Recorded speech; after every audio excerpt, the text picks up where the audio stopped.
बिहार सरकार तमाम शिक्षकों पर हुई मेहरबान, मिलेगा ऐच्छिक स्थानांतरण का लाभ और विद्यालय समय सारणी में हो गया बदलाव।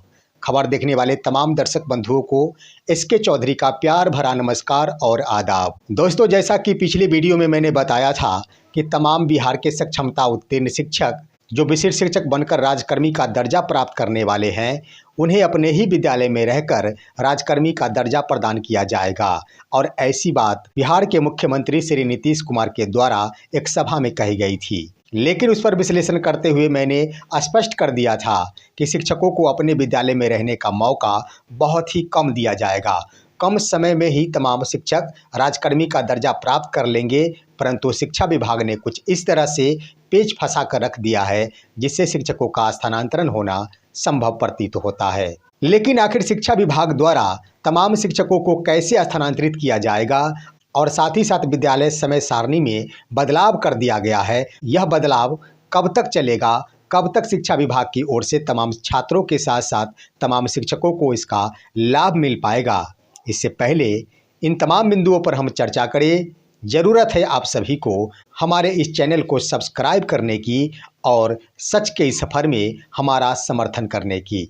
दोस्तों, बिहार के तमाम शिक्षकों के लिए बड़ी राहत दी है बिहार के मुख्यमंत्री श्री नीतीश कुमार ने, और आए दिनों 2 से 3 दिनों के अंदर शिक्षकों को बिहार सरकार की ओर से सौगात ही सौगात दिया जा रहा है, जिसके तहत आपने देख लिया होगा कि बीते एक दिन पहले ही सबसे पहले बिहार के शिक्षा मंत्री डॉक्टर सुनील कुमार के द्वारा स्थानांतरण एवं पदस्थापन नीति पर रोक लगाए जाने के बाद एक बड़ी राहत इस रूप में दी गई थी कि सरकार इस पर विचार करेगी, तमाम शिक्षकों के लिए स्थानांतरण एवं पदस्थापन की नीति पुनः तैयार की जाएगी। दोस्तों, इसके क्रम में हम आपको बता दें कि स्थानांतरण नीति एक बार फिर से तैयार की जाएगी और इस नीति के तहत ही शिक्षकों को ऐच्छिक स्थानांतरण का लाभ मिल पाएगा। हम आपको बता दें कि पिछले वीडियो में मैंने स्पष्ट कर दिया था कि भले ही माननीय मुख्यमंत्री के द्वारा भरी सभा में ये बातें कही जा रही है कि शिक्षक अपने ही विद्यालय में रहते हुए राजकर्मी का दर्जा प्राप्त कर सकेंगे, ऐसा मैंने निर्णय ले लिया है। लेकिन मैंने अपने विश्लेषण में यह बातें कह डाली थी और साथ ही साथ मैंने अपने वीडियो के थंबनेल में ये बातें स्पष्ट कर दी थी कि अपने ही विद्यालय में नहीं, शिक्षकों का स्थानांतरण भी होगा। और वही बात बिल्कुल एक बार फिर से सत्य साबित हो गई है कि शिक्षा विभाग की ओर से एक पत्र जारी कर दिया गया है कि 1 दिसंबर 2024 से लेकर 15 दिसंबर 2024 तक तमाम शिक्षकों के स्थानांतरण हेतु आवेदन पत्र आमंत्रित किए जाएंगे। यानी वैसे शिक्षक जिन्हें स्थानांतरण चाहिए, जो वर्षों से अपने घर परिवार को छोड़कर सुदूर वाले इलाके में जाकर नौकरी करने पर मजबूर है, ऐसे शिक्षकों के लिए बिहार सरकार ने अंतःगत्वा अपना निर्णय बना ली है।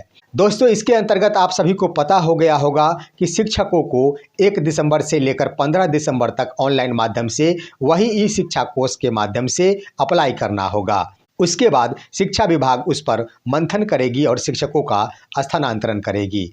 अब आइए दोस्तों, ये सवाल खड़ा हो रहा है कि ऐसे कौन से कोटि के शिक्षक होंगे जिनका स्थानांतरण किया जाएगा, क्योंकि जो भी पत्र जारी किया गया है वह पत्र बिल्कुल ही स्पष्ट नहीं कर पा रहा है कि तमाम कोटियों के शिक्षकों का स्थानांतरण होगा या फिर सिर्फ व सिर्फ दिव्यांग अभ्यर्थी हो या असाध्य रोग से पीड़ित अभ्यर्थी हो, उन्हीं का स्थानांतरण करेगी। दोस्तों, मेरा विश्लेषण कहता है और मेरा स्पष्ट कहना है कि अगर स्थानांतरण होगा तो सभी कोटियों के शिक्षकों का स्थानांतरण होगा, इसमें कहीं से कोई दो राय नहीं है। उदाहरण के रूप में आप देख सकते हैं कि माना कि शिक्षा विभाग की नज़रों में एक बार ये विचार आ सकती है कि सिर्फ व सिर्फ वैसे अभ्यर्थी जो असाध्य रोग से पीड़ित है या फिर दिव्यांग है, उन्हें ही स्थानांतरित किया जाए। लेकिन सवाल उठता है कि जब वैसे अभ्यर्थियों को स्थानांतरित किया जा सकता है, तो आखिर वैसे शिक्षक जो असाध्य रोग से पीड़ित नहीं है, वैसे शिक्षक जो कि दिव्यांग नहीं है, क्या उनका स्थानांतरण नहीं हो पाएगा? आखिर उनका स्थानांतरण कर देने से बिहार सरकार का क्या चला जाएगा? दोस्तों, इसीलिए मैं कह रहा हूं कि हर हाल में सभी कोटियों के शिक्षकों को स्थानांतरित किया जाएगा। यहां तक कि नियोजित शिक्षकों के मन में ये बातें चल रही होगी कि हम सक्षमता उत्तीर्ण शिक्षक हैं, हम विशिष्ट शिक्षक बनने जा रहे हैं, मेरा स्थानांतरण नहीं होगा। लेकिन दोस्तों, मेरा कहना है कि इनका भी स्थानांतरण होगा और वो इस रूप में होगा। ढेर सारे ऐसे शिक्षक होंगे जिन्हें स्थानांतरण होना अति आवश्यक है। अब सवाल उठता है कि आखिर स्थानांतरण इनका कैसे हो पाएगा, जबकि 1 दिसंबर 2024 से आवेदन पत्र आमंत्रित किए गए हैं। दोस्तों, इसके क्रम में हम बता दें कि निश्चित रूप से नियोजित शिक्षकों को विशिष्ट शिक्षक के रूप में ही ट्रांसफर हो पाएगा, स्थानांतरण हो पाएगा। और इससे पहले मेरा कहना है कि संभवतः शिक्षा विभाग के द्वारा एक अहम पत्र निकाला जाएगा, जिस पत्र के माध्यम से शिक्षकों को राजकर्मी का दर्जा प्रदान कर दिया जाएगा। मेरा कहना तो ये भी है, जैसे कि एसीएस डॉक्टर एस सिद्धार्थ द्वारा सभा में कहा गया था। उन्होंने कहा था कि आज के बाद से सक्षमता उत्तीर्ण शिक्षक विशिष्ट शिक्षक कहलाएंगे, राज्यकर्मी हो गए। इसका मतलब तो यही हुआ कि 20 नवंबर 2024 के बाद यानी 21 नवंबर, 22 नवंबर, 23 नवंबर, 24 नवंबर, यानी एक तरह से कह दिया जाए तो 21 नवंबर से ही तमाम शिक्षक राजकर्मी का दर्जा प्राप्त कर लिए, जिन्होंने सक्षमता परीक्षा उत्तीर्ण कर रखी है। और रह गई बात कि आखिर ये विशिष्ट शिक्षक कब बनेंगे, तो निश्चित रूप से ये भी बातें कही गई थी कि बिहार सरकार की ओर से एक अलग ही तिथि का निर्धारण किया जाएगा, जिस तिथि के अनुरूप तमाम सक्षमता उत्तीर्ण शिक्षकों को अपने ही विद्यालय में एक बार फिर से योगदान करना होगा और उसी तिथि से उनका वेतन देय होगा।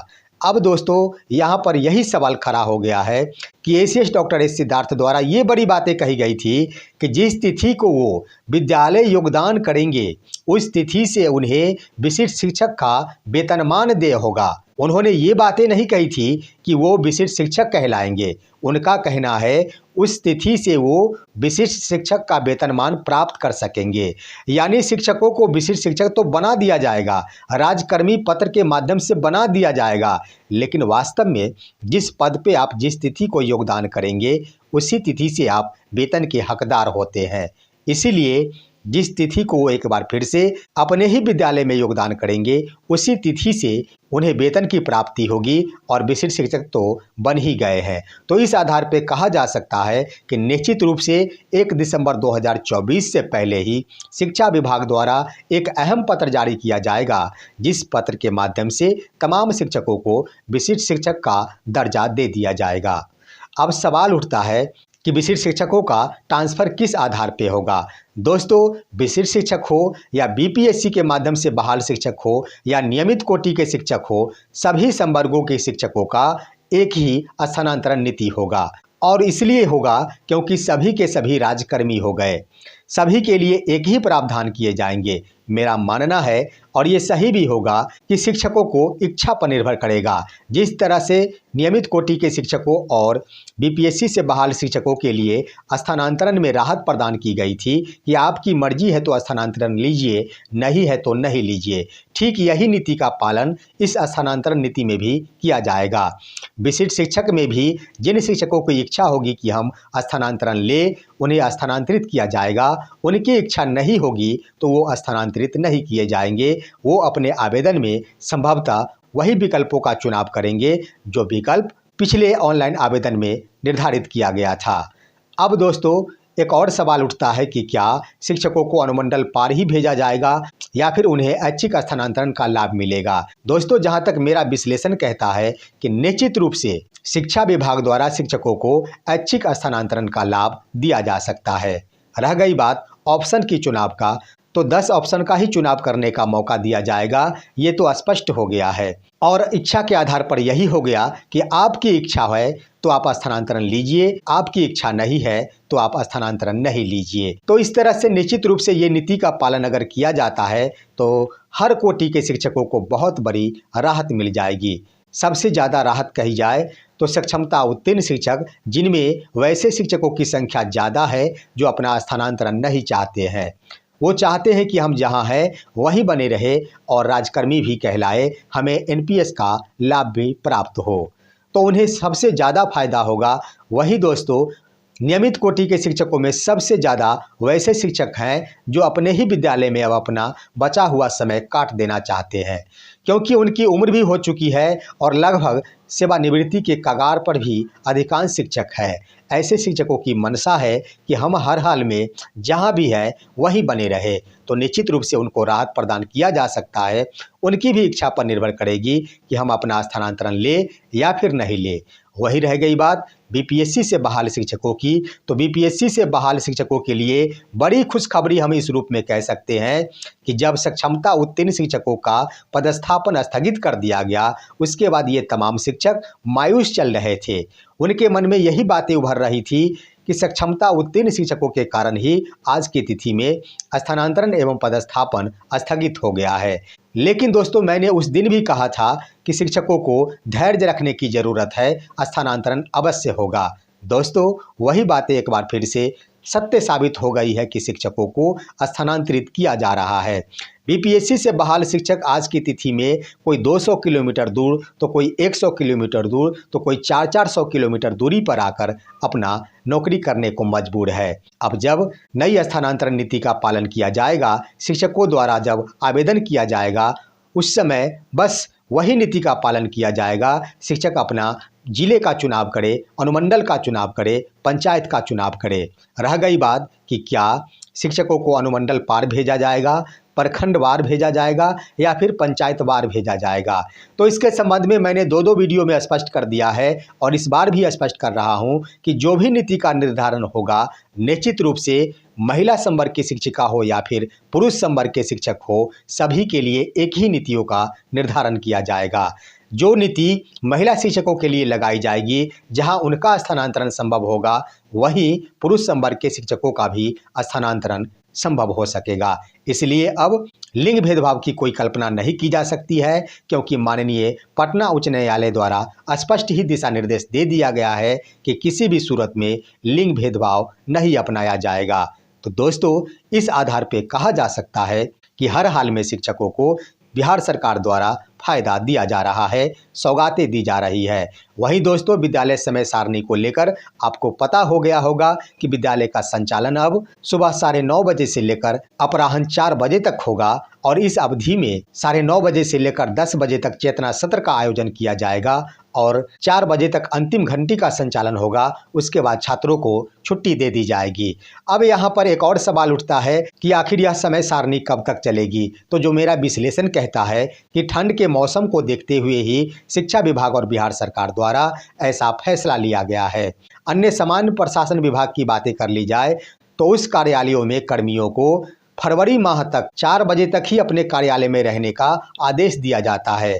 वहीं कार्यालय में उपस्थिति का समय 10 बजे किया जाता है। तो इस आधार पर दोनों ही कर्मियों का एक ही समय सारणी माना जाएगा, दोनों के लिए एक ही घंटे हो जाएंगे। तो इस आधार पर कहा जा सकता है कि जो भी समय सारणी का बदलाव हुआ है, वह संभवतः ठंड मौसम को देखते हुआ है और यह फरवरी तक प्रक्रिया चल सकती है।